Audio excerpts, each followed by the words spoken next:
Welcome to HBTV. I'm Harry Binswanger, a philosopher who advocates Ayn Rand's philosophy of objectivism. And this show is my interpretation of how that philosophy applies to the events that are suffocating us in today's world. Today, I want to take up a central weapon of the left, of the statists. I'm using left here to mean those who advocate greater government control over the individual. The right used to mean those who advocated less government control over the individual, but that it doesn't mean that anymore. So I no longer describe my view as on the right. It's off that scale that they present altogether. It's neither let's have collectivist dictatorship for the good of the poor, or let's have collectivist dictatorship for patriotic Americanism to keep imports and immigrants out, which is what the right has now become. So I want to inoculate you against the kind of thinking that leads one to become a totalitarian of the left. It will also apply to the right, but that is a separate endeavor that I probably won't get into today. So let's begin by asking you, how would you think about history? When you turn your mind to consider the whole sweep of history, what comes to mind? Here's what came to one author's mind. The history of all hitherto existing society is the history of class struggles. Freeman and slave, patrician and plebeian, lord and serf, guildmaster and journeyman, in a word, oppressor and oppressed, stood in constant opposition to one another, carried on an uninterrupted, now hidden, now open fight, a fight that each time ended either in a revolutionary reconstitution of society at large, or in the common ruin of the contending classes. That is, of course, Karl Marx beginning the Communist Manifesto, the first section after the introduction. Now, I'd like to read an opposite approach to history. Thousands of years ago, the first man discovered how to make fire. He was probably burned at the stake he had taught his brothers to light. He was considered an evildoer who had dealt with a demon mankind dreaded. But thereafter, men had fire to keep them warm, to cook their food, to light their caves. He had given them a gift they had not conceived, and he had lifted darkness off the earth. Centuries later, the first man invented the wheel. He was probably torn on the rack he had taught his brothers to build. He was considered a transgressor who ventured into forbidden territory. But thereafter, men could travel past any horizon. He had left them a gift they had not conceived, and he had opened the roads of the world. That man, unsubmissive and first, stands in the opening chapter of every legend mankind has recorded about its beginning.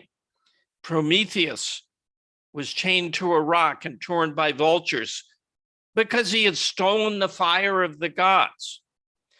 Adam was condemned to suffer because he had eaten of the fruit of the tree of knowledge. Whatever the legend, somewhere in the shadows of its memory, mankind knew that its glory began with one, and that one paid for his courage.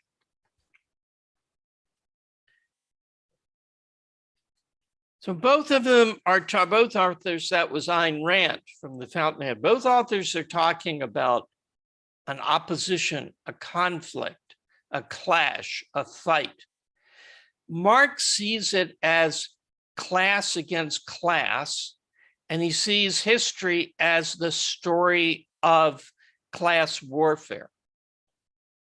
Ayn Rand sees history as an individual with an idea that betters human existence, lifts darkness off the face of the earth, enables him to travel past any horizon. And the collective, the masses, the ignorant, the superstitious, who lethargically oppose him. But let me give you another quote on a very different level to see if you get the principle. I was just going to name it, but this is also from the Fountainhead, but we're now into the story, not into a speech. Peter Keating looked at the streets of New York. The people he observed were extremely well dressed. He looked at the men who hurried past. Smart, he thought, smart as hell. He glanced regretfully at his own clothes. He had a great deal to learn in New York. Now, a contrast with not another author, but another section of the Fountainhead, Howard Roark. Howard Roark, he's also just come to New York. Both of them have just left a school in Massachusetts to come to New York. Howard Roark looked at the Dana building beyond the windows, stopping at each landing. As he mounted the 6 flights of stairs to Henry Cameron's office, the elevator was out of order. Roark went up swiftly as if he had an appointment, a folder of his drawings under his arms, his eyes on the Dana building. He collided once with a man descending the stairs. This had happened to him often in the last 2 days. He had walked through the streets of the city, his head thrown back, noticing nothing but the buildings of New York.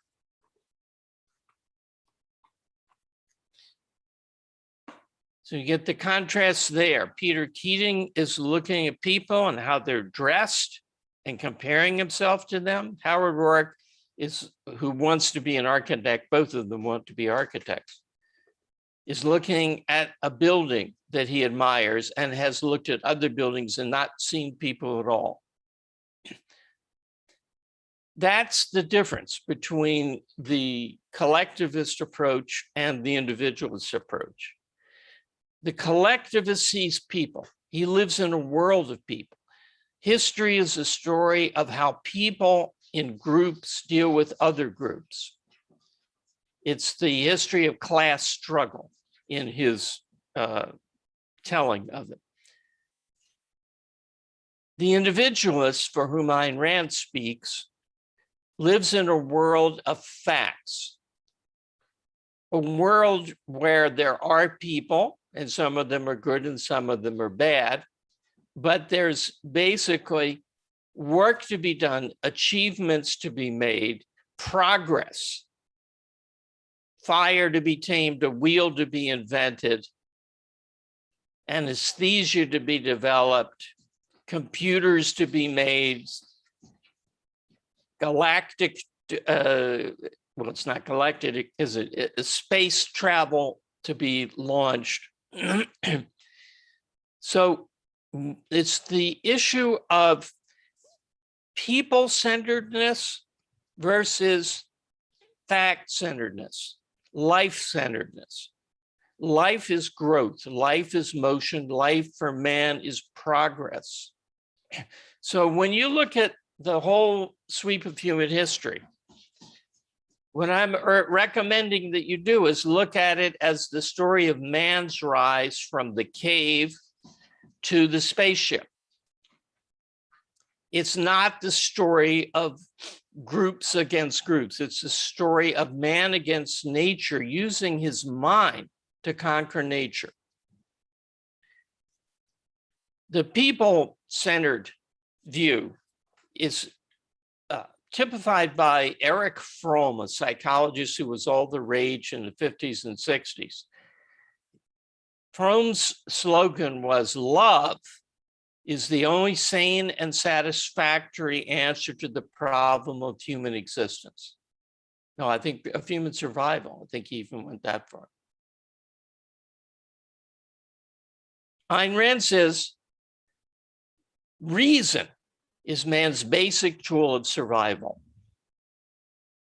So one of them wants to be loved and is in a world of people. The other is looking at an individual mind confronting problems in reality. How do I get food? How do I get shelter? How do I get transportation? How can I make sure I get food? How can I make my transportation better? How can I conquer disease? How can I create a society limited to the protection of rights so that people like me can function to move forward, to progress? This is a fundamental opposite orientation, and it's both psychological and philosophical. At this level, philosophy and psychology meet.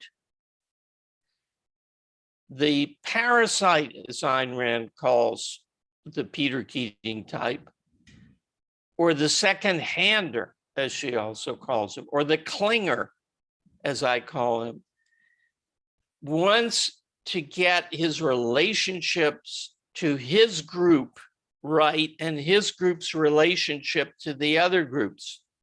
It's really his tribe versus the other tribes. That's what he's concerned with.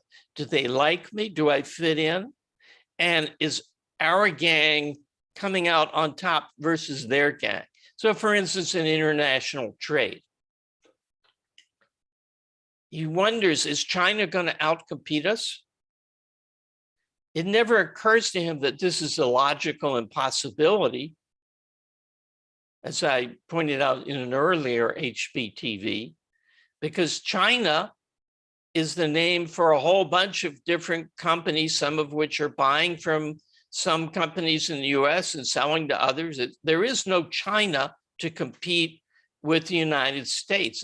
It's logically impossible for a nation to win or lose a competition that doesn't exist. There is no international competition in economic development between countries. There are only discoveries being made, whether in this geographical area or that, and production being enhanced, which is in everybody's interest, regardless of the lines on the map where they live. And trade between people in different geographical regions, which is nothing different at all. When you buy from a Chinese firm, isn't it absolutely no different from when you patronize the mom and pop store next door? Trade is always value for value. But this kind of perspective does not occur to the clinger. He sees, well, there's our people, and then there's the outsiders. Those immigrants coming in across the border, they're not our people. They're other people. They can't come to our place. It never occurs to him that it's not our place, that private property exists, thank God, so that some people own property, but we, the collective, don't own anything. So the government, who's the agent of all the individuals in the country, has no right to interfere with someone inviting some foreigner onto his property, or selling his house to a foreigner, or renting or hiring work or homes to that foreigner. And he doesn't see it in terms of, well, there's Jose and there's Bill, and Bill wants to have Jose work for him. And Bill is willing to rent the house from Joe to put Jose and his family in, or he's willing to give him the money and Joe is willing to, doesn't have to be arranged by the employer, doesn't see it in that way. He sees there's them and there's us. And they are different. We've got to stop. They're coming in. I was told yesterday that 50% of the people coming across our southern border have COVID. I pointed out that that's a logical possibility because it takes more than 4 weeks for a person to get from Guatemala or even parts of Mexico across the border. And by that time, if half of them had COVID when the trip started, they would have not had it for 2 weeks. And the people who just got it would be over it by the time they got. But I mean, it's just a manufactured fear-based statistic. It has no reality. Let's say that there's more COVID among the immigrants than among Native Americans. Get yourself vaccinated. End of story. End of problem. Let's take a break for questions because I want to apply this to show how this understanding, obviously the correct understanding is reality-centered, not people-centered, and how unpacking that package of the two answers all the leftist arguments. But let's stop and take questions. Nikos, are you there? Yes, and we have many super chats. Most of them are not related to the topic, so I'll only ask now the one which is related to the topic. All the other super chats, we're going to deal with them at the end once Harry is done with his thoughts. So the super chat, the relevant super chat is from Mario Lynch. He says, Ayn Rand's integration and interpretation of history have been a huge value to me. She could have made a career just on that. She was so brilliant. And if I may, a follow-up, so would you say that objectivism has a theory of history in the same way, for example, as Marxism has historical materialism? Yes, absolutely. It's called the philosophic interpretation of history. Ayn Rand, in For the New Intellectual, her first nonfiction work, wrote about the role of ideas in history. And she said, just as an individual's action are preceded by ideas in his mind, so society, history changes society, how the development of society depends upon the ideas that are widely held by the individuals in it. Society, in other words, just to stop the paraphrase, society is a group of individuals. Individuals act on their ideas. So if you got a lot of individuals, the ideas that are most prevalent are going to determine what mainly happens because the individuals will act in that way. So for instance, let me give you a kind of striking example.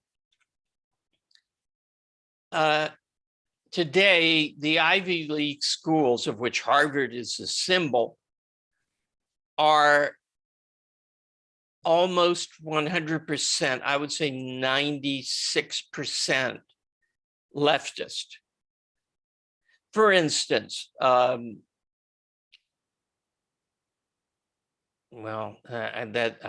instance is, I was going to contrast Biden versus Trump, but that's not a good, because the people voting for Trump are leftists in the ultimate sense too.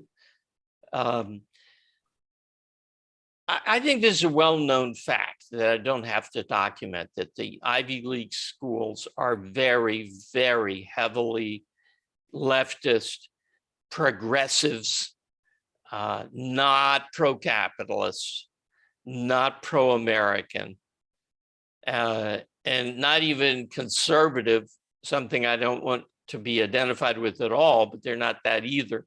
They're leftists. In the Revolutionary War period, Harvard was a center of pro-freedom, of the opposite. Harvard was pro the ideas of people like Adams and Jefferson and Madison. They were a hotbed of what we call now pro-capitalist, pro-individual rights, pro-freedom activity. Why did it change? Because the ideas of the intellectual leaders changed. The ideas that were dominant, philosophical ideas, particularly political ones that were dominant in 1776, were those of John Locke. John Locke is one of the greatest advocates of individual rights. He really created that concept in history. Now, the popular philosophical viewpoint is that of Marx or Rawls or Piketty. Left-wing, collectivist, totalitarian statist viewpoint has taken over. So now the intellectuals who are the opinion makers, the ultimate opinion makers, are in control of the country and are leading it in the opposite direction. Why? Because the ideas changed. So the philosophical interpretation of history, which objectivism upholds very strongly, I fight for it every day on HBL, holds that a country's course is set by its philosophical premises, by its dominant philosophical ideas, not by class struggle, not by who has the money, not by are the politicians corrupt, not by is there a inflation in the money supply, not by any of the superficial factors that people like to think of, but they're determined by the deep, like the questions. Do we live in a world of fact where we confront individually the question of how to use our minds to discover how to progress? Or is love the only sane and satisfactory solution to the problem of survival? That's a philosophical question. It involves a whole chain of philosophical abstractions, which have been on the wrong footing for the last 200 years since, or more. It got off kilter with Descartes and really locked into a dungeon, the pro-freedom movement, by Immanuel Kant, a German. So we have many more questions, but are on different topics. So Harry, why don't you take it to the conclusion of this topic, and then at the end, because we haven't gotten to the meat yet. I've just given you. Yeah, but I mean, it's straight ahead from here on. Okay, it is. So the Keatings, the clingers, the parasites, the people-centered authors talk about power relationships. They talk about government helping the most vulnerable. They talk about the need for equality. They talk about exploitation and wage slavery. They talk about white privilege. They say a hungry man isn't free. Why? What has all that got in common? All those terms ignore the distinction between force and freedom. The fundamental vaccine, no, not the fundamental, the key vaccine, the fundamental is, do you believe that reality exists and is real and what you have to cope with? Or do you think other people's minds are the things you have to cope with? But the key, the crux, the focus of all this thing is, do you distinguish between political power and economic power? You talk about power relationships and the underclass and the oppressed and the privileged and the elite and so forth. Are you talking about people who use force, physical force, to stop the minds of others? The people who burn at the stake, the guy who invented fire or tamed fire? Or are you talking about the power to create, the power to benefit? So both things are called power by them, the power to create and the power to destroy. For instance, wage slavery and exploitation. The employer has all this power over the worker. The poor little worker comes with hat in hand. Please, sir, is there any work today? And the big fat cat has power over him and tells him what the terms are going to be. Is there any force used there? Is there any physical force used there? No. Well, then what's actually going on if you look at facts rather than people? An employer has capital. He has money to pay for a service. This is good for the worker. If the worker hopes that he can make a deal with the employer, he hopes that he can gain the value the employer represents. I want to work for you. I will do a good job. I'm, in fact, in reality, competent to help you make profits on your product. So you should hire me. So the individualist, fact-centered, non-clinger, independent person, the Rourke, sees the employer not as an enslaver, but as a liberator. Here's my chance to better myself. Here's my chance to make money. If the employer was not there and you weren't offering a job, I'd be worse off. I go to look for jobs because these people have something good for me and I'd like to have it. Now, if they don't give it to me, that doesn't hurt me. I used to make this point in front of audiences and I would hold up a $20 bill and I would say, I'm going to exploit you right now. See this $20 bill? I should have one in my hand, but I'm not going to reach for it. You can't have it. And then I put it back in my wallet. Now I've exploited you. According to the economics of the left, I have taken something away from you, but I didn't. I just didn't give it to you. So the alternative in regard to any other person where there's not force is maybe he can help me, or maybe we'll go our separate ways. Maybe he won't help. That's not hurting me if he won't help me.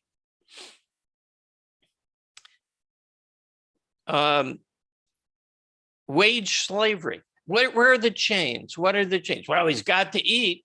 Yeah, did the employer make him? He didn't used to need to eat. He didn't used to need food, but the employer came and punched him in the nose and now he needs food. And the employer says, you can't have my food unless you do X. No. The need for food is a metaphysical, unalterable fact of human existence, not created by any person's whim or any person, anything. Alone on a desert island, you would need to eat. So would you be enslaved to nature? Some people would look at it that way, but you can't use the term slavery to refer to an unchangeable fact of nature. Slavery is a moral term denoting an immorality. It's a term from the field of ethics and politics, and it denotes involuntary servitude. You work, I take your product. I take it by physical force. So there's no such thing as wage slavery. There's wage liberation. Thank God I can work for this guy. I got a good income. That's good for me. The power to create, the option not to create, and then the power to destroy. The power to destroy is the power of government. That's the next point I want to make. This is the other, there's really, you need a booster shot. So the first shot to inoculate you is the power to offer a positive. Can be a positive or it can be withdrawn, but it can't hurt. So the power of the dollar, the power to offer you something to trade or to pay you for something is only good if it exists. It can only be good. It can be withdrawn, and then you are where you were before the person came on the scene. So it's 0 to positive. It's never negative. But the power to destroy, and here we get to the booster shot, is the power of government. There's only one thing that makes government government rather than a square dancing club or a sewing circle or a fraternity at college. And that is the government has the power to destroy. The government can send the police to grab you, take you away, put you in jail, ultimately to execute you. They have the power to seize your property. Now, in a certain, like theoretical sense, anybody might seize your property, but the difference is he'd be arrested if he did it. The government has a legal monopoly on the use of physical force. The government's police are supervised by higher authorities of that government, like the Supreme Court would be the ultimate case of the supervisor. That's part of the government.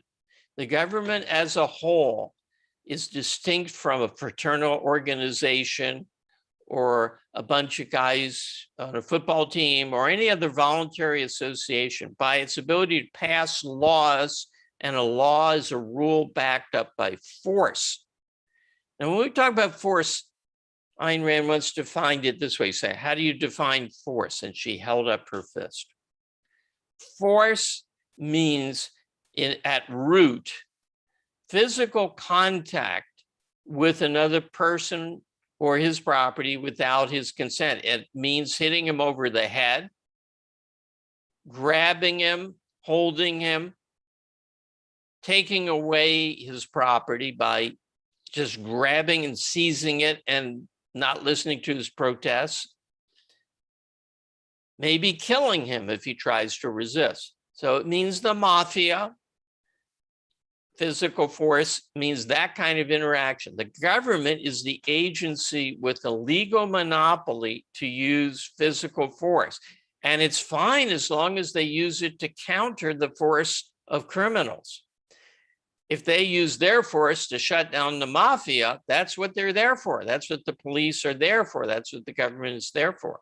If they use their force to stop a foreign invasion, fine. That's retaliation. That's retaliatory force. What they cannot morally do is initiate the use of force. But you'll notice that the solution to the supposed domination and power of the private individual is to call the government on him, which means to subject him to physical force. So whereas, let's say big tech, Facebook doesn't even charge you anything. Most big tech doesn't. Now, Amazon does. Of course, Netflix does. Big tech's power is the power to offer things for sale or give them to you. Google, it gives you stuff. It even gives you, it used to be 5 gigabytes of free hard drive space. I think it must be more now. Google outdoes Santa Claus. It gives you access to the world's store of knowledge. Granted, some of it is misinformation, but you can judge that. And Amazon makes life so much better. There used to be a thing called shopping, which involved getting into the car and driving around to different places looking for an item. And this was one reason why, and Amazon makes that unnecessary. One reason why I lived 49 years in New York is that the population density of New York meant they had everything there. I used to cite the doll hospital on Lexington Avenue. They had enough population density to have a store that was a doll hospital. Parents brought in their children's dolls to be repaired at the doll hospital. Well, now you can just do it over the internet, right? Amazon is part of that. Amazon, I mean, probably you too get packages from Amazon at least once a week, sometimes every day, sometimes more than one package. It's been an incredible value. Google's an incredible value. I don't use Facebook, but billions of people do, and they find it to be of incredible value. What are we doing right now? We're having a Zoom conference for a pittance, right? You can have Zoom for free up to 45 minutes on your own Zoom channel or facility.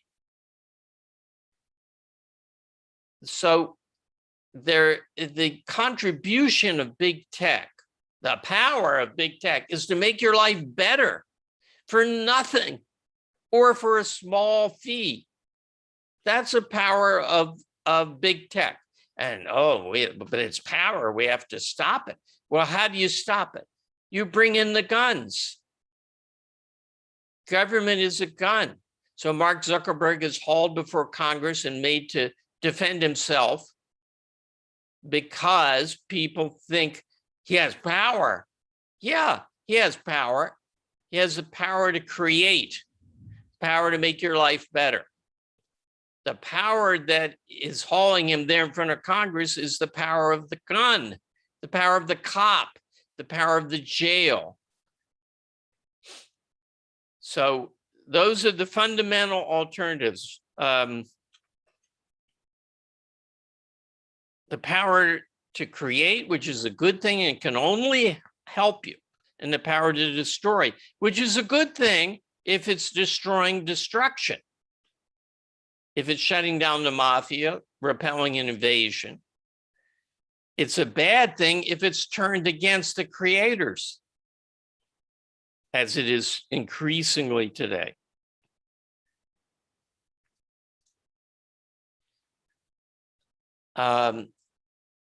Nikos, I have another kind of bigger overview point that I haven't mentioned at all. But should we pause? Are there more questions? So all the questions are of general interest. So how about this? You go through everything you have to say, and if you have, Harry, some extra time, we'll go a bit longer so that we address all the super chats. Today is probably a record in the number of super chats we've received. All right. So, yeah. Let me get to the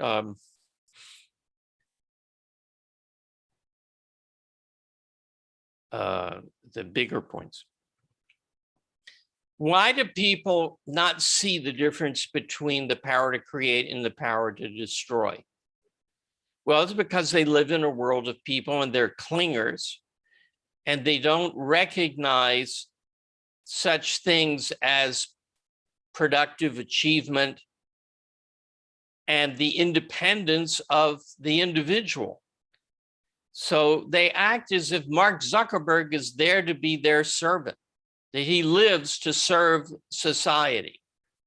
Or Jeff Bezos, his only justification for being alive rather than dead is what he can do for you. So if he doesn't do it, then what's happening here? He's not fulfilling his duty to serve society. Now, what does that come from? What does that idea come from, that a man exists for serving a higher thing? Religion, Christianity. Marx began as a Christian. He wrote his doctoral dissertation on the Holy Family, the Mother, the Son, and the Holy Ghost, or some other thing. The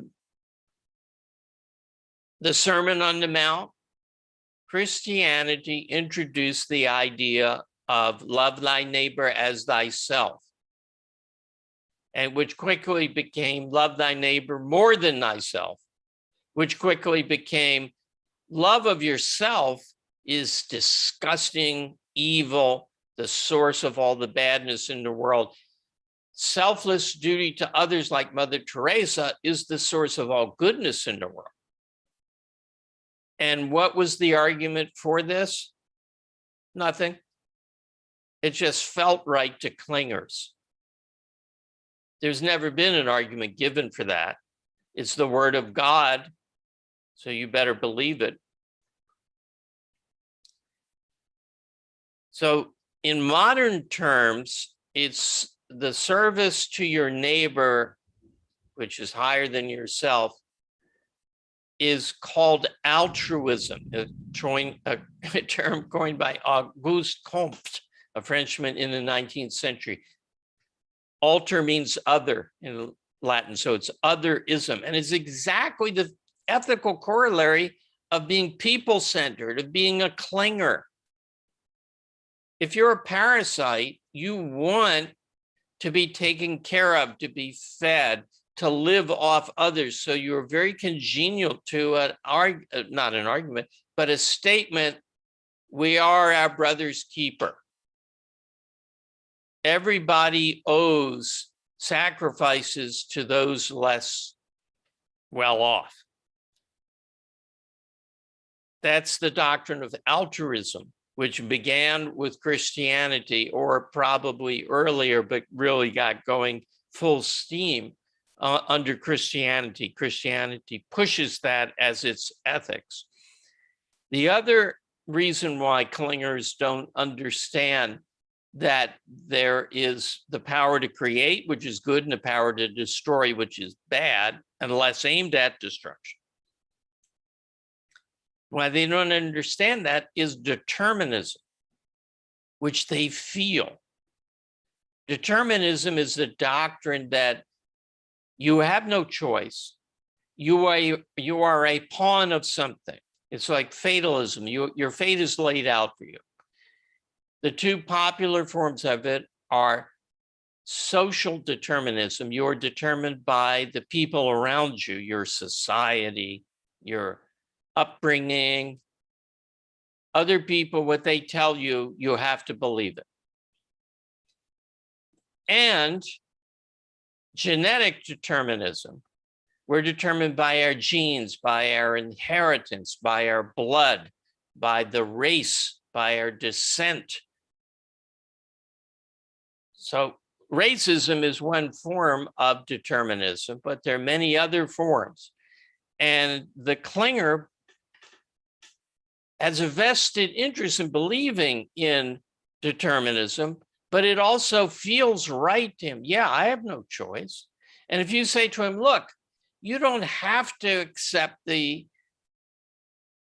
employer's terms. If you don't take that job, you go elsewhere. He's not hurting you by not giving your job.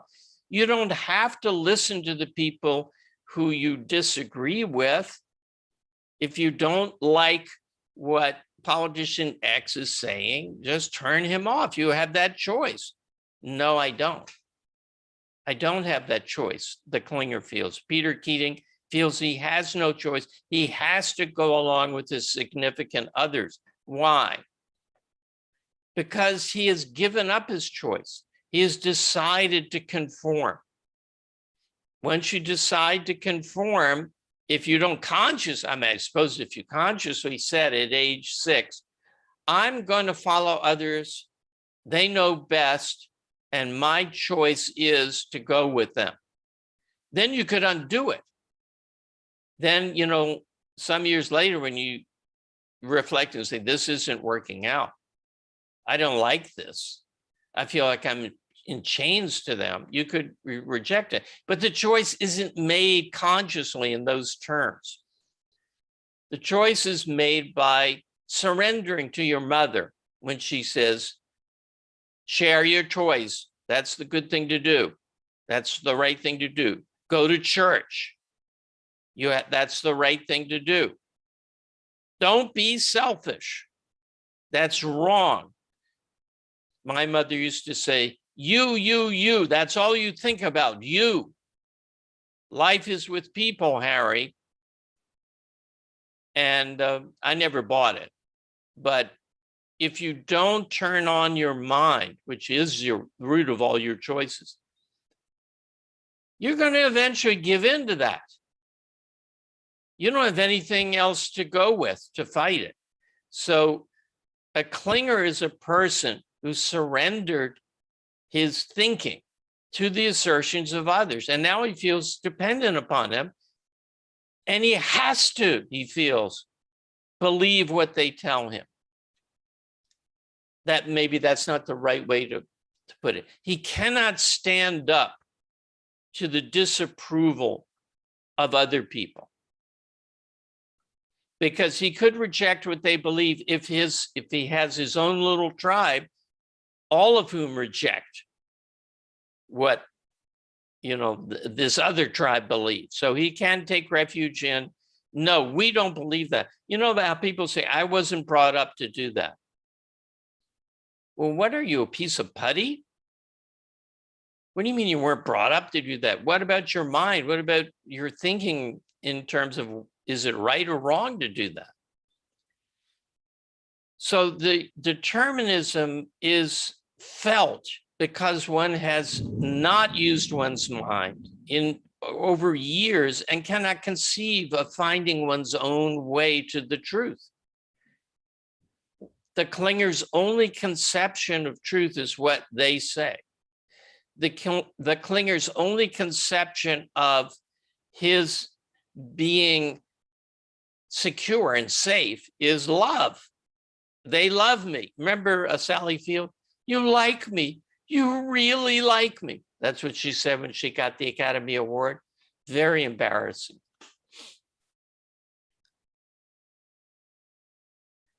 If you say to a person who has lived his life as a clinging conformist, you don't have to accept the role models you're offered, the alternatives that are laid out for you, the ideas that are circulating. You don't have to accept those. It's your choice. He feels, but they won't like me. And for this person, being disapproved of is the equivalent of being beaten up. Lots of people looking at you like, what kind of monster are you, is the equivalent of being shot. If you live in a world of people and they don't approve of you, you're in terror. They are your means of survival. You think they are. You've treated them as such. They aren't really, but that's the way you've lived. And there is no real distinction between force and freedom for such a person. A smile is the equivalent of a payment. A frown, disapproval, is the equivalent of a whip across the back. So there's different ways. They say, well, there's cultural force, I was told. There's different ways of being pressured into doing something. Your parents can pressure you into doing something by telling you you have a duty to the family to do it. Or an advertiser can pressure you into doing it by presenting ads that suggest all the cool people buy this product. And you're helpless to do anything but follow, because that's the way you've chosen to live. And it's hard for them to conceive of a thinking, choosing individual. Let me stop with that. Well, let me tie it up. There's the perspective that says you live in reality. The job is to use your mind to create wealth in that reality, create things that sustain human life, beginning with yours. And fundamentally different and opposed to that is the power of the gun, the power of the fist, the power of the club, the power of the state, the power of the police. That destroys the individual, and it's only justified to use that destructive power to destroy the destroyers, the ones who are initiating the use of force. We got a thunderstorm here. God is angry that I have denied. You don't exist. You're a fraud. The worst fraud there can be is someone claiming to exist who doesn't exist. Ponder that. So you have the clinger, people-oriented, follower, conformist, for whom there's no distinction between freedom and coercion. It's all just different influence. And then you have the creator, the independent man, the individualist, who does see the difference and knows it's a matter of life and death. Economic power is the power of life. Political power is the power of death. Now I'll take questions. Thank you, Harry. So what you said about social pressure. So 10 years in academia teaching, every single year, the most popular essay that my students get or they suggest for a topic is how unrealistic body image creates mental health issues. And my trouble is that technically they're right. So the statistics show that many young kids are telling you, yeah, I feel really bad about myself because I see these, let's say, skinny models. So how would you reply to them? Because again, they will say, okay, you might say that I shouldn't, but it happens to me. I feel inferior and I can't help it. I'm going to have to, the temptation to use one-liners, but it's a serious question. I would say it is, I don't know quite how to do this therapeutically, but it is not correct to compare yourself to others. Compare yourself to your own standards and what you want to be. Don't get your standards from what other people are doing. They don't know what the hell they're doing. Somebody who finds a certain look attractive is just emoting. You don't have to pay any attention to that. But if you decide that a certain look is attractive, you alone in the privacy of your mind, then see how to get it. So I would say the answer is always focus on values, focus on what you can do to get what you really want, not because it made your neighbors gape at you, a phrase Ayn Rand uses once. But of course, they also now have politicians sanctioning it, which is why the mayor of London has banned posters on the tube of, quote, unrealistic body image. Anyway, let's go to the super chats. First question. Is everything an absolute? Everything that exists apart from the opinions of people is an absolute. What is not absolute is the content of people's minds that they reach by choice. In other words, for all these ideas I've been attacking, you know, that there is wage slavery. That's a conclusion in the mind of a lot of people. It's not absolute, it's false. Every external fact is an absolute. It can be changed, but until it's changed, it's there. So if you have cancer, that's an absolute. Doesn't mean you can't cut it out. Doesn't mean you can't take chemotherapy. Doesn't mean you can't beat it. But it can't be wished away. In that sense, even the opinions of other people that are wrong can't be, you can't wish them away. They can change them by a process of thought. Still, there is a big difference between the momentary, flighty conclusions in the mind of a non-thinker and what can be demonstrated in logic. So The essential answer is yes, everything's an absolute, but there's a proviso that the beliefs, the unfounded beliefs of others are not, or even your own unfounded beliefs are not absolutes. There are ideas that could be true, could be false. Thank you, Michael, for your questions. One more question from Michael, and then Michael will be back to you later. To what extent does IQ determine your success in life? And by the way, Harry, do you believe in IQ? Is Well, this something I that do and I don't. I do and I don't. I believe it is possible to get a reading on a person's effective intelligence. So we begin by distinguishing some sort of theoretical greatest potential possible to a given brain, okay? And their working intelligence, what actually comes out of their mouth and their hands work. So if you talk about a person's operative intelligence, I think you can get that really easily. You don't need an IQ test, but IQ tests do give it. I used to think when I taught at college students in Hunter College that I could tell, and this is probably exaggerated, I could tell what grade a person was going to end up with in my class by how he signed his name. So some people scribbled their names and looked out of control, and some people wrote reasonably neatly. Some people had attractive signatures. Other people had ugly signatures. Now that's an exaggeration.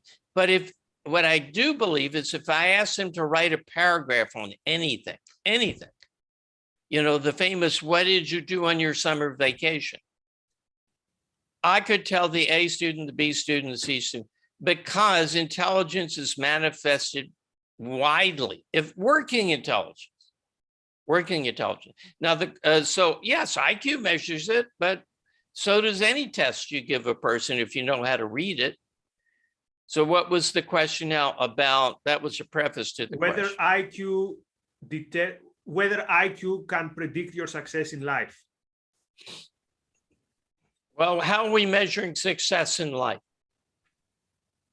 If we measure it by a kind of God's eye view of their happiness, or let's say their therapist's eyes view of, you know, their real state of happiness as it gets revealed through deep probing and long hours of discussion where all the defenses go down, no, then there's no correlation, maybe even a negative correlation between effective intelligence and happiness.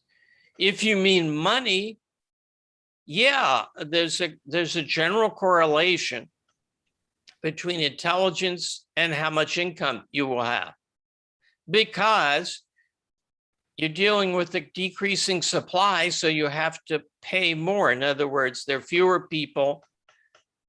and fewer people who have more and more intelligence. That's failing. If you charted number of people who have that intelligence versus the level of the intelligence, it gets smaller, right? So there's a tiny number of geniuses. There's a small number of very, very smart people. There's a little larger number of quite bright people and so on.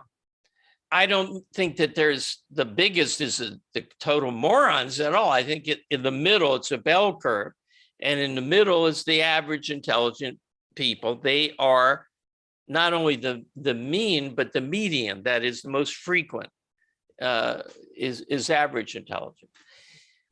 And if you want to hire somebody, and intelligence is a value in work, you have to pay more to get an intelligent person. So for instance, Microsoft and Amazon, I know both of them, go by intelligence more than anything else in their hiring practices. They want to get the smartest. So a person might not know how to program, but Microsoft wants him if he's really, really smart. And that's because The mind is the source of wealth. The smarter the person is, effectively smart, that is a used smartness, a smartness that comes out in his behavior and in his answers to questions and in what he does, that is of great value economically. So you could not have Joe the plumber create the TCP IP protocol or invent the transistor or design the iPhone or conceive of Facebook and execute it as a business proposition. It's beyond his capacities. Now, the question that people want to raise is there an upper limit to IQ set by genes? I think there might be, I'm not sure, but I think that the difference in effective intelligence is not set by the genetic limit. Can you elaborate a bit? Can you elaborate a bit on what you said, though, that happiness might not lead actually to more, sorry, high IQ might not lead to more happiness. Did I get that right? It would be anti-correlated because if you're intelligent and interested in ideas, which most intelligent people would be to some extent, you're going to be exposed to all the irrational ideas that dominate our culture. So look at Woody Allen, right? Very unhappy person. At least he plays one, and it's so authentic that you have to believe he's tortured. And he's smart. So why is he tortured? Because he's read a lot of existentialist philosophy, which says life is absurd. You know how he talks about death a lot? The existentialists have this theme that it is insupportable to a human mind that it's going to die at some time. You can't be happy if you're aware that your life is finite. Now, that's just not true, but people who believe that and focus on that are not going to be as happy as a carefree person who doesn't think about, he only thinks about how he's going to put a new engine into his car and where he's going to hang out for the weekend. And, you know, if that person is not exposed to the poisonous ideas in the culture, he's likely to be happier than the smarter person who is exposed to it. Maybe I could give a shorter answer. The smarter people go to the colleges and graduate schools. So you wouldn't say, though, that, for example, Ayn Rand would be happier if she was less brilliant? No. We're talking about averages. If you make the right choices, being smarter means for any given level of achievement, you experience it more. You know, you can connect success and happiness to more things. You're more passionate. So, I mean, you can see this just waking up. When you begin to wake up, you're not feeling strong emotions, except maybe the desire to stay in bed. But even that is just, as you wake up, as your context of knowledge, your mind turns on and heats up, you have stronger emotions. So if you're rational and live in a free or semi-free society, your life is going to be good. If you're rational, if you choose to use your mind. If you're exposed to these ideas and don't choose to use your mind, you're going to be unhappy. Or if you're in a better society where these ideas have been either not thought, the bad ideas have either not come up yet, or they've been answered already. So you get a good philosophy, as like with the founding fathers. They were happier than today's intellectuals because their ideas about life led them to success, not to failure. What creates happiness? The achievement of values. How do you achieve values? By using your mind to figure out how to get them. So if you are anti-mind, if you buy into the anti-mind philosophy, oh, there is no truth, there's true for you, true for me, you're not going to succeed in life and you can be unhappy. Clear. Jeff, thank you. Kathleen says, no question, just a big thank you. Thank you, Kathleen. Super chat from Corey. I was wondering what Dr. Binswanger's thoughts were, if any, on Maslow's hierarchy of needs. Is it not the case that this hierarchy itself depends on the fundamental characteristic, which is reason? No, but you're close. I know Maslow's hierarchy of needs from my wife's telling me about it. And of course, I'd heard his name forever, but I haven't read anything. So I'm not qualified to speak about in any detail about the hierarchy of needs, but what I hear about them from my wife, not his wife, my wife, they are generally right. They're generally correct. But the foundation is not reason, the foundation is life. What makes something a need is it's a requirement of survival. Reason is your means of satisfying your needs, but the needs arise because you are a living organism. So I don't mean to downplay reason, but it's not the fundamental. The fundamental is you'll die if you don't achieve certain things. More questions. Thank you, Michael. So, where to begin? If consciousness isn't material, how do you explain brain damage? When people have physical damage done to certain parts of their brain, they lose speech, memory, coordination, etc. I think this is related to what we said last week when you said that consciousness is not something that it's here, you can touch it and it has a cause and effect. Okay, let's take an analogy. If music from we used to have records, and then we had tapes, but maybe you remember them. If music it is not the record or the tape, how do you explain that scratching the record or demagnetizing the tape removes the music? That doesn't seem to be a problem. The answer is the brain, the physical material brain, is a necessary condition of the action of consciousness, but it's not the same as the action of consciousness. So do you understand the difference between A is B and A is necessary for B? Your parents' act of reproduction was necessary for you to exist, but you are not your parents' act of reproduction. So a necessary cause of something is not the same as the identity of that thing that it caused.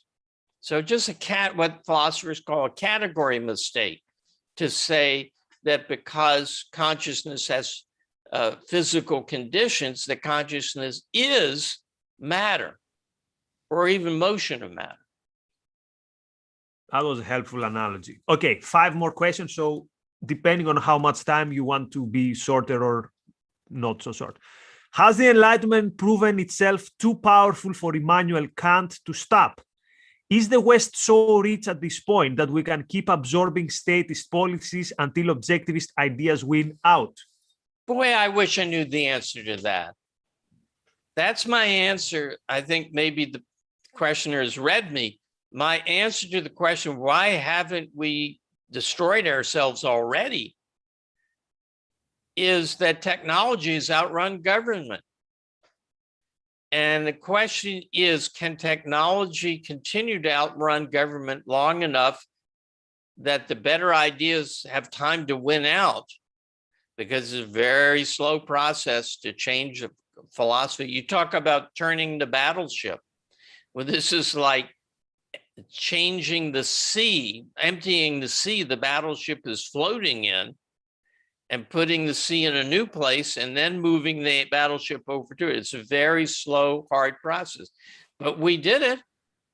We had a renaissance from the stagnant, barbaric, primitive state of, say, Europe in 900 AD, when life expectancy was in the 30s, and people had no concept that the earth was moving and that the sun was a star, and that their spirits didn't control whether they were healthy or sick. From that to 1700 and today is a win. It's an uptick, first in the ideas and now on the momentum of that. So I don't know the answer to that. You can only operate on the premise that there is time. And imagine the lockdowns if we didn't have the technology, some of us, to work from home, like the. Oh, that's a good point. That's an excellent point.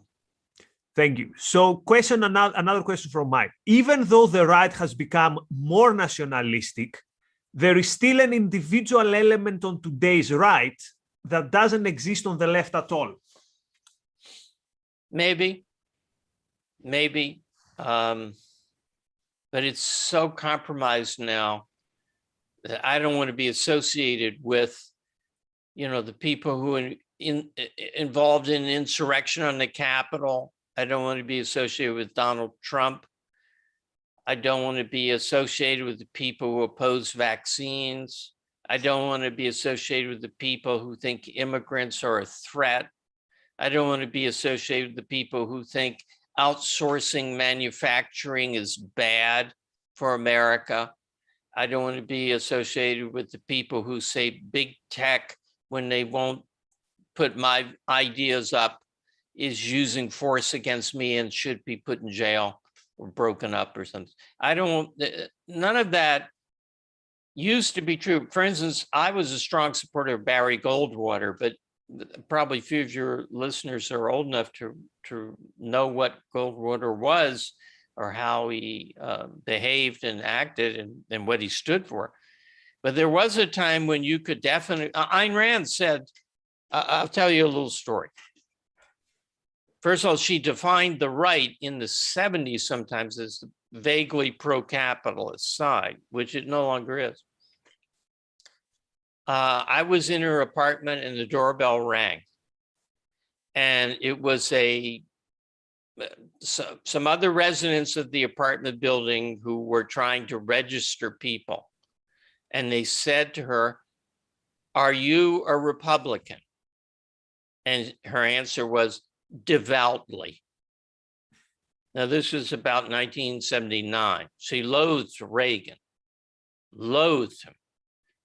Not only would not support him, but damned anybody who would support him as a traitor to freedom and capitalism. But circa 1979, she considered herself a Republican, and I considered myself a Republican a few years ago, but I don't anymore. That doesn't mean I'm a Democrat. I mean, they are as bad, if not worse. You have to reject the false alternatives. Okay. Maybe I can hark back to the other question with another Ayn Rand story. When Ayn Rand was in Russia, she was 16. Someone asked her, "Are you a materialist who believes that everything is matter, or are you an idealist who believes that everything is spirit, consciousness?" And she said, "A materialist, of course." And then when she went home, she thought, why do I have to choose one or the other? Why can't I say that there is matter and there is consciousness? And they're two different things, and they're not at war with each other. But why do I have to be all, only one exists and not the other? And so she took, mentally took back her answer. But her first answer was a materialist, because material reality has primacy over consciousness. It's what consciousness is conscious of, primarily, in the first instance. And it takes a physical brain, as was pointed out, in order for the faculty of consciousness to exist. So it has primacy. Matter is primacy, but there's still consciousness. I am still aware of what I'm doing now and what I'm saying to you, and you are hearing my talking. Okay, 3 more questions that become more and more personal, so feel free to, I don't know, skip or maybe not. Okay, how do you feel about your governor Ron DeSantis? Him and his legislature have been repealing a lot of occupational licensing laws. I am not very well informed. I'm like 1/3 informed, and what I've seen from the 1/3 I like. He's supposed to be a religious conservative, a fundamentalist maybe of some kind. So he's supposed to be bad on the issue of religion. I haven't seen him doing anything on that. I think that what he's done in regard to COVID has been good. It was Mario Cuomo who killed tens of thousands of people by sending COVID-infected people into the retirement homes, nursing homes, where they killed people by, unintentionally, of course, by infecting them with COVID. That was Mario Cuomo. And some of the other progressive governors did that too, I understand, but I only know about the Cuomo case. It wasn't Ron DeSantis. So in general, he seems to be more pro-freedom than your average governor. And I'm sure there are things to object to strongly in what he's done, but I have a generally positive view of them. And we have one more Florida-related question. Someone asked, why did you decide to retire on the Gulf side of Florida instead of Boca Raton?